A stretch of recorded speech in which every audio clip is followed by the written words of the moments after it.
आहे आपली केशर आंब्याची झाड. केशर आंब्याची बाग आहे मित्रांनो. इथं जर पाहिलं गेलं तर आपले 50 ते 55 झाड आहेत. मित्रांनो, दुष्काळी भागामध्ये केशर आंबा लागवड करणं हे खूप कठीण आहे, कारण वेळेवरती पाऊस पडत नाही. त्याच्यातली त्यात बीड जिल्हा म्हटलं की मराठवाड्याचा भाग, मराठवाडा म्हटलं की पावसाचं प्रमाण कमी.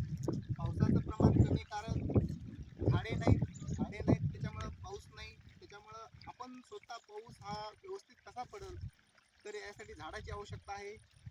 म्हणून आपण स्वतःपासून मी सुरुवात केलेली आहे. 50 झाडांची लागवड मी 2022 साली केली होती. आज या झाडांना कंप्लीट 3 वर्ष झालेली आहे. मित्रांनो, ही झाडं जर बघितली तर एकदम व्यवस्थित दिसत आहे, परंतु या झाडाला यावर्षी काही आंबे आलेले नाही. याला आंबे न येण्याचं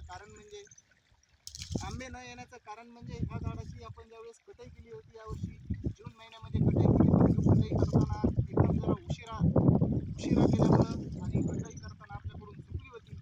त्याच्यामुळे मित्रांनो इथं काही आंबे या झाडांना काही आलेले नाही.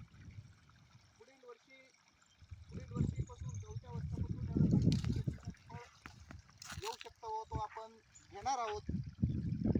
परंतु मित्रांनो, दुष्काळी भागामध्ये सुद्धा आंबा लागवड करायचा जर विचार आपला असेल तर नक्कीच आपण म्हणजे आंबा लागवड होऊ शकते. त्यासाठी आपल्याला पाण्याचं नियोजन व्यवस्थित ठेवावं लागतं. इथं आपली एक विहीर आहे. ज्यावेळेस पाऊस पडतो, आपलं सोयाबीन आणि घेवड्याचं पीक निघाल्यानंतर आपण इथं कुठलंही आंतरपीक याच्यामध्ये घेत नाही, कारण पाणी जर दुसऱ्या पिकाला देत बसलं तर आपल्याला या आंब्याच्या झाडाला पाणी कमी पडत. त्याच्यामुळं आपण इथं काही दुसरं पीक घेत नाही. मित्रांनो, तुम्हाला मी माझी आंब्याची बाग दाखवतो. हे पहा, हे या झाडाला कंप्लीट 3 वर्ष झालेली आहेत. इथं त्याचे बूड वगैरे जर प्रमाण जर बघितलं तर औषध म्हणजे जेवढं आवश्यक आहे तेवढं आवश्यकता आहे. अजून या आंब्याला आपण फवारणी वगैरे वेळेवरती करत असल्यामुळं या आंब्याला कीड वगैरे अजून कसल्याही पद्धतीची झालेली नाही आहे. परंतु मित्रांनो, दुष्काळी भागात म्हणजे व्हिडिओ बनवण्याचं एवढंच म्हणजे असं उद्दिष्ट आहे की आपण दुष्काळी भागात सुद्धा एक केशर आंब्याचं उत्पादन घेऊ शकतो.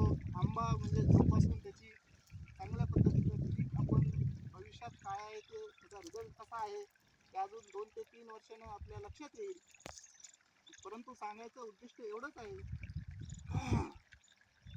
आपल्या बीड जिल्ह्यामध्ये पावसाचं प्रमाण जरी कमी असलं, परंतु ज्यावेळेस पाऊस पडतो, ज्यावेळेस ते पाणी येतं पावसाचं, त्यावेळेस जर त्या पाण्याचं जर आपण योग्य पद्धतीनं जर नियोजन केलं, त्याची योग्य जर विल्हेवाट लावली, त्या पाण्याची जर बचत आपण केली, ते झाडाला जर पाणी जर आपण व्यवस्थित प्रमाणात दिलं,